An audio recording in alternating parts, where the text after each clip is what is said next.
Muy bien, hola a todos, bienvenidos al canal. Yo soy Santiago Costa, médico de la Universidad del Rosario y hoy vamos a hablar del pulso venoso. Puntualmente les voy a enseñar cómo es el pulso normal, es decir, uno cómo interpreta, uno cómo lee esta gráfica de aquí, y más que todo uno cómo la recuerda, cómo hacerla deducible y no de memoria. Y segundo, vamos a hablar de las patologías que pueden alterar esto y cómo identificarlas, porque al final de cuentas es lo que les va a salir en sus exámenes de residencia, la universidad, etc. Pero para comenzar la charla, lo primero que me gustaría hacer es en realidad ponerles un casito clínico para que ustedes más o menos entiendan, ok, así es como este tema se me va a preguntar a mí en un caso clínico, de manera aplicada, en las rotaciones, etcétera, etcétera. Entonces los invito a que le pongan pausa al video, intenten resolver el caso por ustedes mismos, no se preocupen si no pueden, al final del video daremos la retroalimentación y pues bueno, nosotros por ahora sí seguiremos como tal a la explicación. Entonces, lo que tienen que saber es que esto nació más que todo cuando uno estaba examinando a los pacientes y se observaba que las arterias obviamente tenían pulso, pero las venas también. Entonces, cuando yo observo el sistema venoso de acá, y pues el video de hoy no se va a centrar en cómo se estima eso, pero el sistema venoso efectivamente tiene un pulso. Y no solo tiene un pulso, sino que si uno llega con instrumentos muy específicos y lo comienza a medir, uno ve que ese pulso tiene diferentes ondas, ¿sí? Unas ondas que por ahora yo les voy a contar que se ve algo así, ¿cierto? Pero uno alcanza a ver esas ondas. Y la razón por la que uno ve esas ondas, y es como aquí lo que vamos a hacer es darle un poquito de suma a esto, es porque al final de cuentas el sistema venoso está conectado directamente al corazón derecho. Entonces, si ustedes recordarán sus clases de anatomía, aquí tenemos la vena cava superior, aquí arriba, aquí tenemos la vena cava inferior, que se unen, forman la cava central y esta llega y drena en el corazón, puntualmente en la aurícula derecha, ¿cierto?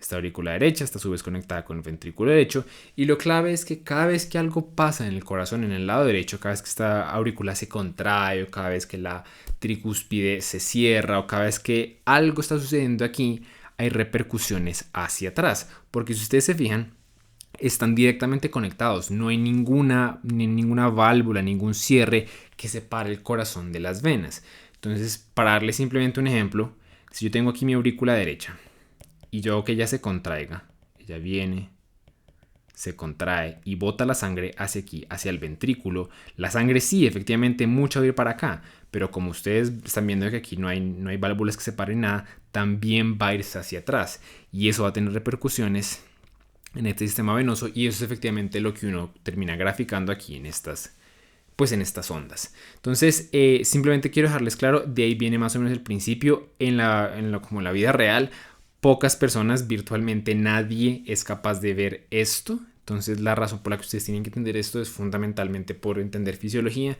y entender sus casos clínicos. Y eso les va a dar como una comprensión más fisiológica. Pero en la vida real, pocón van a ver esto. ¿Listo? Pero entonces, con eso claro, y con ese principio claro, lo que vamos a hacer ahora es describir exactamente esta gráfica que ya les mostré por aquí. Exactamente de dónde sale.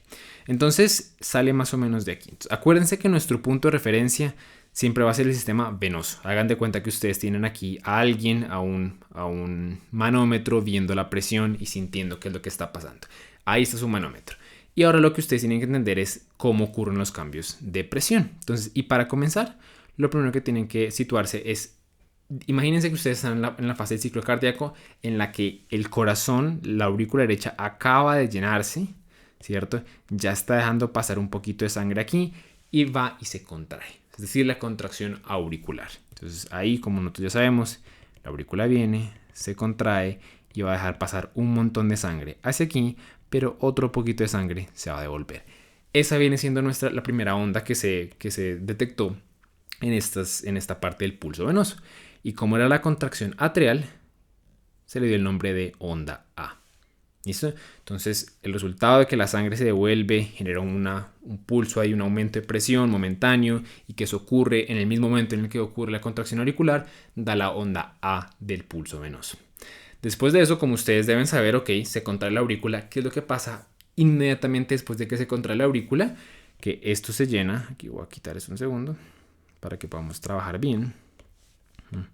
Entonces, esto acá, el ventrículo se llena de sangre y al llenarse de sangre se va a cerrar para que esa sangre no se salga. Entonces, la tricúspide, pum, se cierra y literalmente hace ese movimiento.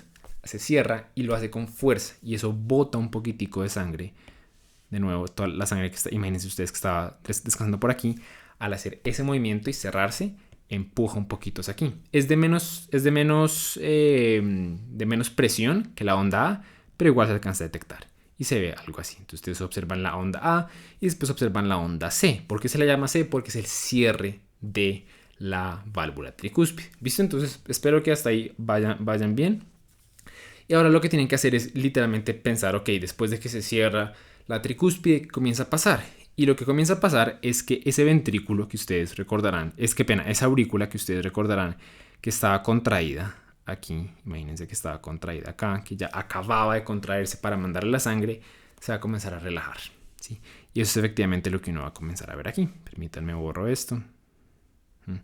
Entonces, mientras el ventrículo está ocupado haciendo su sístole y mandando la sangre hacia aquí, la aurícula se está relajando y está permitiendo la entrada de toda la sangre que está acumulada por aquí.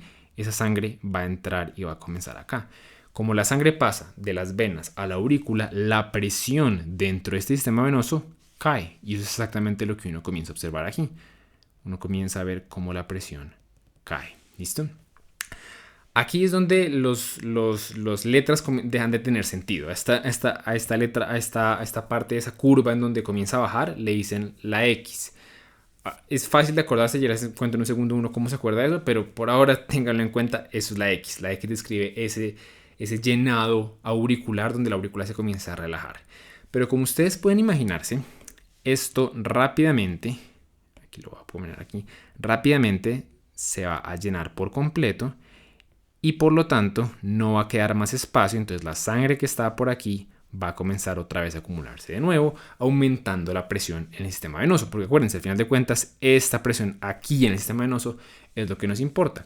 Entonces esa presión que rápidamente cayó mientras la aurícula recibía ese volumen va a comenzar otra vez a subir y va a subir hasta un pico, y ese pico es la onda B.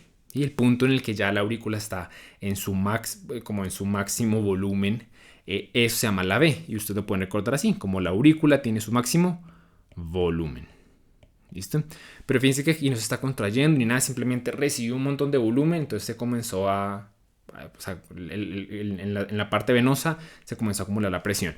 Y clave, punto clave, esta B, fíjense que es más pequeña que la A de aquí. ¿Listo? Eso es punto clave. ¿Listo? Pero es el punto en donde hay acumulación de volumen. Y como ustedes ya deben saber, aquí para ese punto, el punto en el que ya la aurícula está completamente llena, el ventrículo debió acabar su sístole, debió acabar de mandar toda la sangre a los pulmones, entonces ya está listo para recibir la nueva sangre otra vez. Entonces lo que va a pasar es que estas válvulas vienen, se abren, borremos esto aquí un segundito. Entonces vienen, se abren, chun, y dejan caer esta sangre hacia aquí. ¿Listo? Entonces la sangre comienza a caer, comienza a acumularse acá y deja lugar a que esto se desocupe. ¿Listo? Y en ese punto, como esto se está desocupando, pierde presión y otra vez esta presión vuelve a caer. Y esta onda le dicen Y. Entonces esa es la forma de acordarse. A, C, B, ambas tienen sentido. Esto es la contracción auricular, el cierre de la tricúspida y el volumen máximo en la aurícula. Y X y Y, pues me imagino que le pusieron X y Y porque, pues sí, X y Y. Entonces, X y Y. Hay mnemotecnias, hay un montón de mnemotecnias para acordarse de eso. Por ejemplo, está la mnemotecnia de ACV, XY. ACV como la enfermedad, el accidente cerebrovascular. Y XY, pues ni modo, así le pusieron. Yo no me inventé la nomenclatura. ¿Listo? Pero esa es más o menos la idea de las ondas venosas, del pulso venoso. Con eso claro, ahora sí uno cuando observa una gráfica como estas, uno llega, no, qué pena, se la tengo por aquí abajo. Ahora sí, uno observa una gráfica como estas, uno dice, ok, ya entiendo qué es cada onda. Entonces, si ustedes quieren aprender realmente este tema, les sugiero que pausen el video e intenten ustedes hacerse a ustedes mismos la misma explicación de lo que ya acabo de hacer con esta gráfica. Ustedes dirán, ok, ya entiendo esto. Pero yo por ahora voy a continuar a hablarles un poquitico de las patologías que pueden afectar esto. Y van a ver que es mucho de sentido común. Entonces comencemos con la onda A. La onda A, ¿qué es lo que representa? Es la contracción auricular. Y más que la contracción auricular, es la sangre que se está devolviendo durante la contracción auricular. Entonces yo pienso aquí, ok, ¿Qué me puede afectar la onda A? Entonces, lo primero que me puede afectar la onda A claramente es algo que la desaparece, porque si yo no logro contraer la aurícula, pues no voy a tener onda A.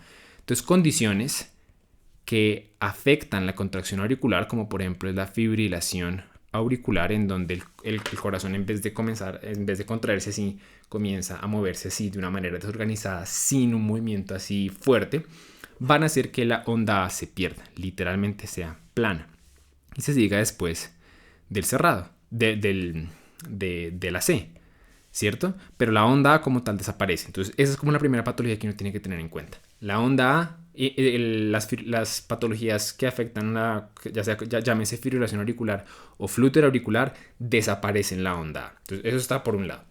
Por el otro lado, lo que puede suceder es que yo tengo una aurícula aquí, ¿cierto? Ella está lista, ya se contrae efectivamente, pero se contrae y encuentra que esta zona está cerrada. Entonces, quiero que piensen ustedes qué pasaría en ese momento. Y es bastante sencillo. Si yo tengo aquí un montón de sangre, la mando con mucha fuerza, pero está cerrada la puerta, toda la sangre se va a devolver. ¿Sí? Lo cual es distinto a la poquita sangre que antes se devolvía, porque la gran mayoría iba hacia abajo. Entonces, si toda la sangre que se va a devolver, lo que va a suceder es que va a tener una onda A gigante. Y es efectivamente lo que pasa. Yo tengo unas ondas, unas patologías, generan lo que se llaman ondas A de cañón. Entonces las van a escuchar así llamadas. Y lo que ocurre, y esas ocurren cuando la sangre se dispara contra una tricuspide que está cerrada. ¿Qué es lo que puede generar esto? La primera cosa es una estenosis tricuspidia severa. Tricuspidia severa, en donde la tricuspidia literalmente no se abrió. Pero lo otro, que es incluso un poco más frecuente, es la disociación auriculoventricular. Entonces, ¿qué es lo que pasa? Usualmente el ciclo cardíaco está dispuesto de cierta manera en la que si la aurícula se está contrayendo es porque el ventrículo está listo para recibir la sangre.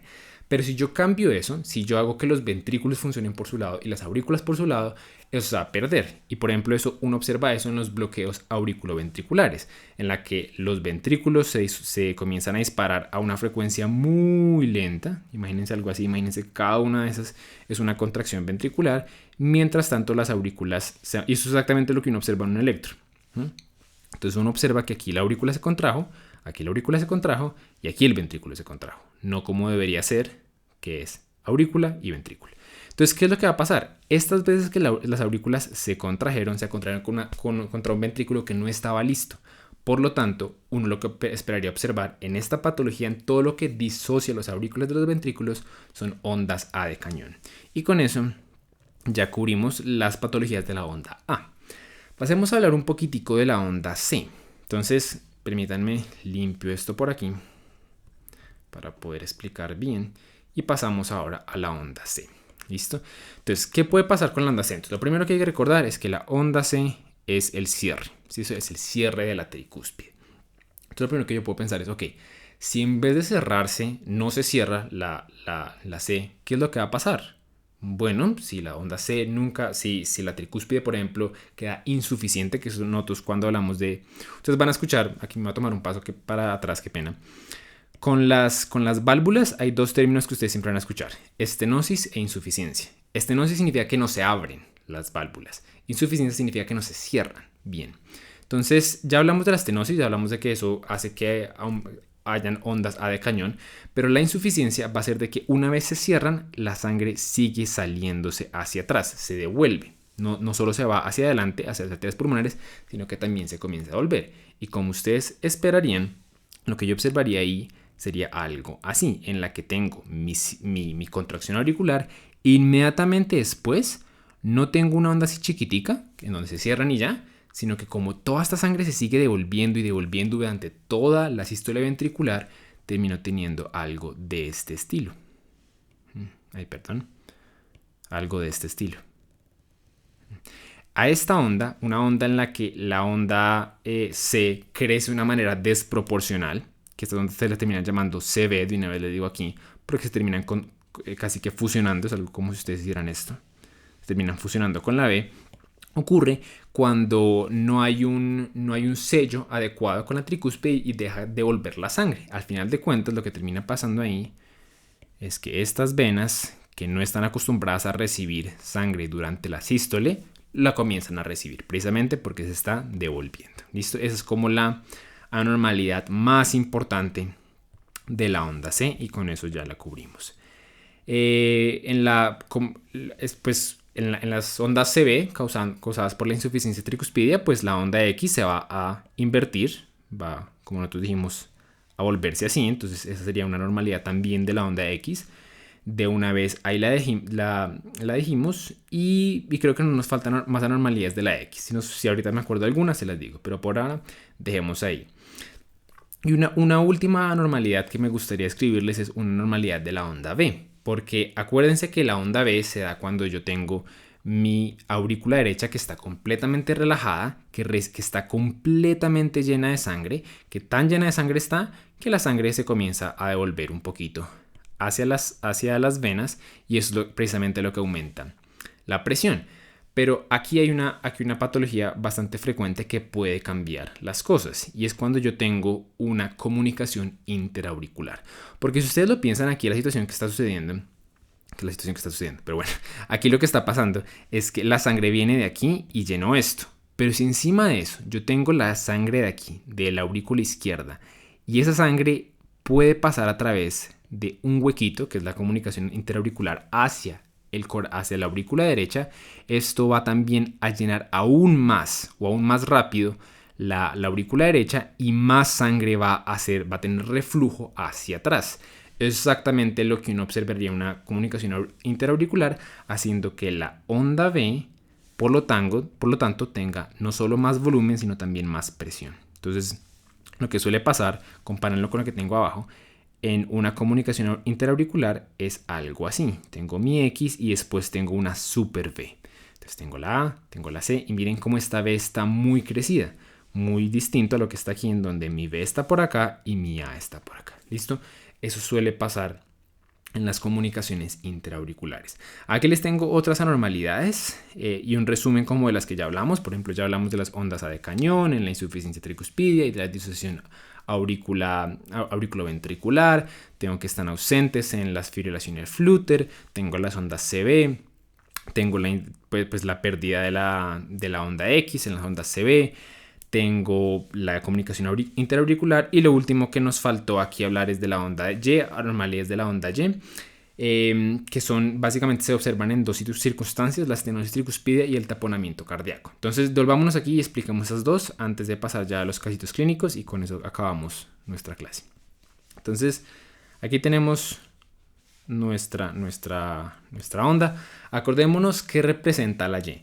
La Y básicamente representa cuando yo tengo aquí mi aurícula, ¿cierto?, llena de sangre, que acaba de abrir la válvula tricuspidia para dejar entrar la sangre, ¿cierto? Si yo tengo un paciente en donde estas válvulas no dejan la entrada, no permiten la entrada tan grande o tan rápida de esta sangre, por ejemplo, lo que pasaría en una estenosis tricuspidia, en donde no se abren muy bien esas válvulas, yo observaría que esta Y es mucho más plana. Es mucho más plana precisamente porque más presión y más volumen quedan atrás de la válvula. ¿Listo? Entonces esa sería una situación. Lo otro que podría observar es, digamos, aquí yo tengo mi aurícula llena, ¿cierto? Mi válvula tricuspide funcional, pero lo que puede suceder es que exista una envoltura del corazón, que se llama el pericardio, que está supremamente rígido o lleno de sangre. De tanta sangre o tan rígido que no deja llenar el corazón, porque al final de cuentas el corazón está dentro de una bolsa. Si esa bolsa se vuelve muy rígida, pues el corazón no se puede expandir. Entonces eso también pasaría aquí, que a la hora que manda el volumen aquí, se llena muy rápido porque el ventrículo no se puede expandir. Entonces veríamos el mismo fenómeno, que la Y sería como más plana. Bien, y eso es exactamente lo que discutimos aquí. Entonces les voy a mostrar otra vez el caso clínico que les mostrábamos ahorita. Les describen básicamente un paciente de 57 años con historia de 2 meses de disnea y mareo. Tiene una historia de estenosis mitral, y aquí eso es un distractor, porque fíjense que la estenosis mitral no tendría por qué afectar el pulso venoso, porque es del lado izquierdo. Entonces aquí eso más que todo funciona como un distractor. Lo que sí es clave aquí es que les dicen que el paciente tiene un pulso de 125 irregularmente irregular. Siempre que ustedes observan eso en un caso clínico, es que les están dando el hint de que les están hablando de una fibrilación auricular. ¿Listo?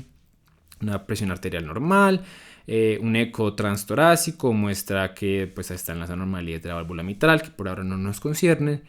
Y ahí les preguntan, ok, ¿cuál de los siguientes elementos debe estar ausente en la presión, pues en las ondas venosas de este paciente? Les dan opción 1, 2, 3, 4 y 5.